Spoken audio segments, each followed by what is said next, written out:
Yamaha ரே ZR 125 2025 புது வண்டி ரேட்டுங்க.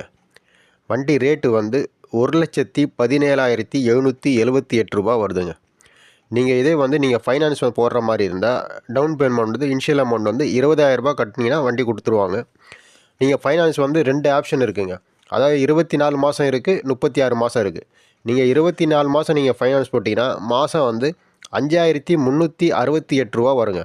நீங்கள் கட்டின அமௌண்ட்டு 1,28,832 ரூபா வருங்க. இதே நீங்கள் 36 மாதம் நீங்கள் ஃபைனான்ஸ் போட்டிங்கன்னா மாதமான 3,990 ரூபா வருங்க. நீங்கள் கட்டின அமௌண்ட்டு 1,43,640 ரூபா வருதுங்க. இப்போ நீங்கள் வந்து யமகா ரே இசட்ஆர் 125 2025 புது வண்டி எடுக்கணுன்னா 1,17,778 ரூபா வருதுங்க. வண்டி ரேட்டு இதோட அதிகமாக இருக்குமே தவிர இதோட கம்மியாக இருக்க சான்ஸ் இல்லைங்க. இந்த வீடியோ உங்களுக்கு பிடிச்சிருந்தால் லைக் பண்ணுங்கள், ஷேர் பண்ணுங்கள், சப்ஸ்கிரைப் பண்ணுங்கள்.